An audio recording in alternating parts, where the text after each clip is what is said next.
Hey, I'm Hunt, and this is Hunt on LSU, your channel for LSU Fighting Tiger football talk. Enjoy the video. We want you to leave a comment below, hit that like button, and subscribe right below the video. Enjoy. Tigers and Rebels, 6:30 Saturday night in Death Valley, and the Saints in the division against Tampa at noon in the Superdome on Sunday. Jeremy Fowler of ESPN has a report that the Saints may be the favorite to land Devontae Adams. We'll talk about that in 15 minutes from right now. My SEC Power Rankings for the week coming up in half an hour. I was only made aware today, and this is probably a miss on my part, quite frankly. I like sometimes there's just a lot of things going on, and I just miss something that comes up in the news feed, which is technically my job, so I probably shouldn't do that. But I missed this. That this week they're truly celebrating 100 years in Tiger Stadium. I knew it was a season-long thing because we've got a segment on it every single week on the pregame show. So I was very aware of that. But I was not aware that this was the game that everybody penciled in. And I've got a feeling, based on yesterday's player interviews, that Scott Ravelet is going to have something awesome in the Advocate coming up this week because he was kind of talking about that with some of the players about, playing inside Tiger Stadium. And honestly, when you look at the soul of LSU football, a Saturday night in Death Valley with Ole Miss on the other sideline may resonate as well as with any opponent in any setting. I mean, yes, there's a ton of history and tradition with Alabama, ton of history and tradition with Auburn. Florida and LSU have had some classics. Tulane goes back a little bit further than all that. But Ole Miss and LSU are one of those original rivalries. And it's going to be a cool setting inside Tiger Stadium on Saturday night. And I kind of had the idea that I just wanted to kind of run through pretty quickly, because a lot of you will be on the same page as me, my favorite memories from inside Tiger Stadium personally. I've been at a lot of games over the last 18 years. I went to school at LSU for 5. I covered the team and went to every game for 3. I've been doing the pregame show now for 7 years. I haven't missed very many in the last 18 years. And then dating back into my childhood, I caught probably 2 a year. So I've been at a lot of the great moments inside Tiger Stadium. Unfortunately, I wasn't there. I guess that was 2 years ago for LSU and Alabama. I had a family wedding, so wasn't there for the overtime game. That's one of the few great all-time moments in LSU history I wasn't present for inside Tiger Stadium. But I've been there for a lot, and I still do remember. And it's weird to me when I think about it because I don't really have any other really strong memories from that early on in my life. But I do remember the first LSU game I ever went to. It was October 30th, 1993. I was 5 years old. And LSU, ironically, for this week, was playing Ole Miss. And there was a blocked field goal at some point late in that game that allowed LSU to win the game. But I remember it was kind of chilly that night. I had a blanket on because I was a 5-year-old.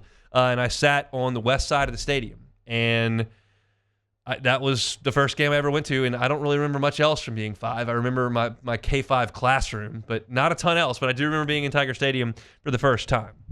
But it wasn't until 4 years later that I think the hook truly got set on me and kind of what my relationship was going to be like for LSU for the rest of my life. And that was in 1997 when I came down for the LSU-Florida game with my parents. My dad played in a golf tournament every year, one football home weekend, and we usually came down for that weekend and got tickets to the game. And I had a soccer game that week, and my dad said, "Do you want to play in your soccer game, or do you want to go to the LSU-Florida game? We're probably going to get crushed," is what he said. Florida was number 1 in the country. Spurrier had eaten our lunch for the better portion of that decade, and he told, at the time, 9-year-old me, like, if you come to this, it might not be a lot of fun. And I said, I want to go. So we got tickets in the south end zone under that overhang, and every touchdown LSU scored. Donaldson's pick 6, Herb Tyler on the option, Tommy Banks up the gut. All the touchdowns were scored right in front of 9-year-old me.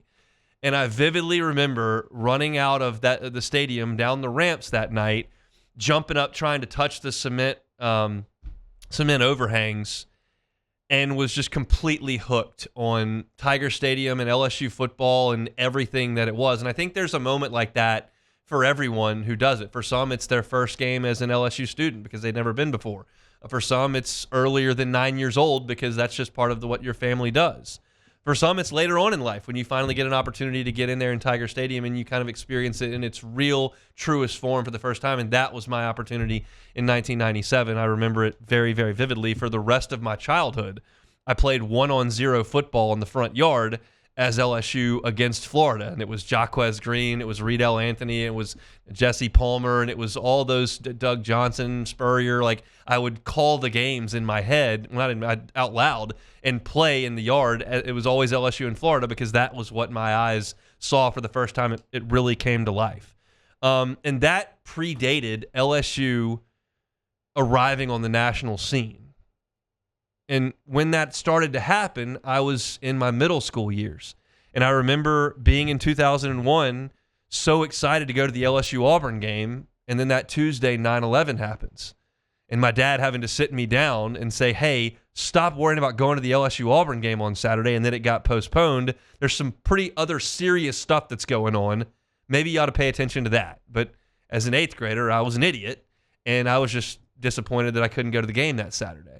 But it turned out that obviously they put that game back on the back end of the schedule, and I went to that Auburn game, and that was when LSU won the West for the first time. And that was the first time I ever ran on the field. And I grabbed grass out of the end zone that was purple and gold and put it in my pocket and took it home and made my mom get it framed with this picture from some magazine that was How the West Was Won, is what it was called. And it sat in my room for, it's probably still up there, quite honestly. But that was the first time I'd been on the field. But that predates my favorite game, and I've told this story on the time many times. My favorite game in Tiger Stadium is not 97 Florida. It's not 2007 Florida, 2007 Auburn. It's not any Alabama game. My favorite game in the history of that stadium that I've ever been to is 2003 Georgia. Because I remember as a sophomore in high school thinking, like, man, game day's coming, like, Georgia's really good. They won the SEC last year. Like, we might beat them. Like, this could be crazy. And at that point, I was old enough to kind of realize everything that was going on. And to be in that stadium for that game, as absolutely drenched in drama as it was start to finish, and to see the screen pass down the sideline that tied the score. And for the first time ever in Tiger Stadium for me, the other team scored, and everyone started chanting LSU, LSU, LSU. Like, we're not going to let LSU lose today. This is our day to announce our presence on the national stage. We're not losing to Georgia. And, of course, Devery Henderson ran the kickoff down to midfield, and Mock hit Skylar Green on a busted route. And I'm on the east side of the stadium, and just an absolute delirium. That LSU would beat Georgia that day in front of a national stage with Game Day and Corso and Fowler and Herb Street, and the whole thing was just unbelievable to me as a sophomore. That's my favorite day on campus that I've ever had was in 2003. I was a student for 07. It doesn't really get a lot better than that. I lived on campus with all my buddies, and you finish the games, and they were just unbelievable drama with Florida in 07 and Auburn winning on the second to last play of the game to Bird, and then being able to go to 30 of your friends with a band playing and mixing drinks, and like, it just, that's fantasy land is what that is being a sophomore at LSU and having the number one team in the country. And so the whole 2007 year sitting in the student section was just a dream. But that year also provided my saddest moment in Tiger Stadium, because even more so than 2012 Alabama, with all the revenge that was on the line that night, the loss to Arkansas in triple overtime, like, I can't even imagine what Flynn and Hester felt like, and Dixon and all those guys that we work with now, because I sat in the student section for 15 minutes after that game went final and went, man, I'm a student at LSU. We had a chance to win a national championship. We were preseason number 1. I went to Starkville, Mississippi, and Lexington, Kentucky, and went to Tuscaloosa, Alabama, and like, I'm going to Atlanta next week, but the chance to win the national championship is gone because we couldn't tackle Derry McFadden and Peyton Hillis and Felix Jones for 4 hours. I also maintain that the loudest I've ever heard that stadium was that day against Arkansas, not in terms of like a celebration for a score. It was coming out of a timeout in overtime. LSU had a chance on 4th down to get a stop and win the game. And LSU busted a coverage and they hit it. But coming out of that timeout, the roar that stadium produced, understanding the national championship might be on the line here, was, I remember in the moment going, this is the loudest I've ever heard this place. It wasn't the USC announcement for the Florida game or any of the ridiculous late game touchdowns we've seen. It was that moment coming out of a timeout, Arkansas coming onto the field, and LSU fans realizing that this might be the chance to keep a national championship alive. And it didn't happen, but we all know how that story ended, and it was a happy one. And memory that nobody talks about a lot, but that I have vividly ingrained in my brain was the next year. Because I've never watched a football game that even close to resembled the 2008 Troy LSU game. LSU trailed that game 31-3 with 1:26 to go in the third quarter and won it by 2 scores. LSU outscored Troy 30-0 in the fourth quarter. And nobody cares because that team didn't accomplish anything of circumstance here, and you kind of forget that in a distant memory. But everyone had left. The stadium was empty. Everyone was doing the stupid angels in the outfield thing with their arms. It was surreal to be inside Tiger Stadium with what's probably 11,000 people doing the angels in the outfield arm motion, as it looked like, and those that have played video games will understand this reference, it looked like LSU had turned the video game difficulty from Heisman for 3 quarters to freshman. If you ever played NCAA football in freshman mode, you can just score a touchdown every 2 plays, and you can get an interception. You sack the quarterback, he never throws the ball. Nothing could go wrong for the last 16 minutes of that game. And you shouldn't be in that situation against Troy, but you were. And I was there for every play as a junior in college, and that is one of the most unbelievable memories I have inside that stadium. Certainly wasn't a big game, but it was a wild one. And then the last superlative I have for Tiger Stadium is 2012 Bama. I was covering the team at the time, and y'all understand what happened in 11. You win the game in Tuscaloosa, and you lose the national championship game in New Orleans. And the 12 season got off to a bumpy start. You went to Auburn and looked real clunky and found a way to win. You looked bad in Gainesville and couldn't win that game.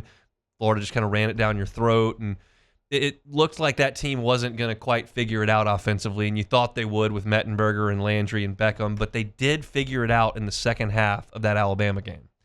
And Mettenberger started slinging it, and Beckham and Landry started making catches, and Jeremy Hill was finding lanes, and Alabama was at the top of college football at that point, and you had a chance to unseat them and potentially move on and win the SEC and compete for a national championship.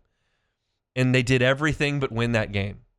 And I remember the pregame emotion feeling different than I had really experienced in that stadium, because there was so much revenge on the mind of LSU fans, and there was so much dislike for the other sideline, and the celebrities were all there, and that was SVP and Rosillo showing up and throwing all that praise on it. And that game actually it created that Scott Van Pelt segment where he talks about just go once to Tiger Stadium. It's different than any place I've ever been.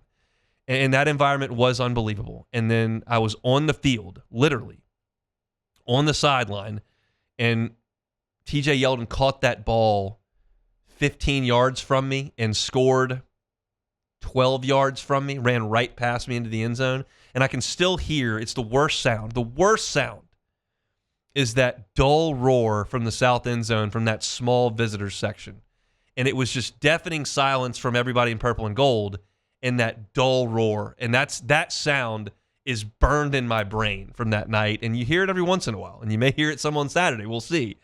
But that one, that was emotionally a little different than any other, because LSU had never played in that stadium against the team that had beaten it for a national championship and then had the game under control with 3 minutes to go and let it off the hook. So that's just kind of a run through my memory lane. Beck, you got one that stands out for you that maybe I didn't mention? I mentioned a lot of them. I didn't mention Tennessee in 2000. I didn't mention the Bama game 2 years ago. But that's kind of my immediate Rolodex. Yeah, I'm obviously a little bit younger than you, so I'm not can't go quite as far back. I think the first LSU game I went to was it was LSU Florida, and I was probably in like elementary school. I don't remember what we lost. I'm pretty sure by 1,000. I feel like it was raining as well. I don't remember. For some reason, I remember it raining. Maybe it wasn't. I don't know. I'm pretty sure it was LSU Florida. Because Rex Grossman threw it for a bajillion on us in 2001. It wouldn't have been 01. It would have had to have been maybe 3 then, if that was the next 3 time we they lost. played. Yeah, 3 that was the one game we lost. Skylar Green ran a punt back, and they called it back for a holding call. Yeah. And Chris Leak hit Seatric face-on, I want to say, over the middle for a touchdown pass. It was 19-7. Yep, and then yeah, I mean that was my first game, and then for as far as you mentioned the Troy game, I was at the 2017 Auburn game. We were losing 20-0. Yeah, and the DJ Chark punt return, and that one was awesome. I was also there for the Troy loss, which was not great. Probably the worst game I've been to at Tiger Stadium. I was there for that one too. I was doing pre and post game, and that's a difficult spot to be in on the network post game. When you lose to Troy, not great. I mean, that's cards on the table. That is what it is. Because that's a tough spot. You're not supposed to lose to Troy. Nope.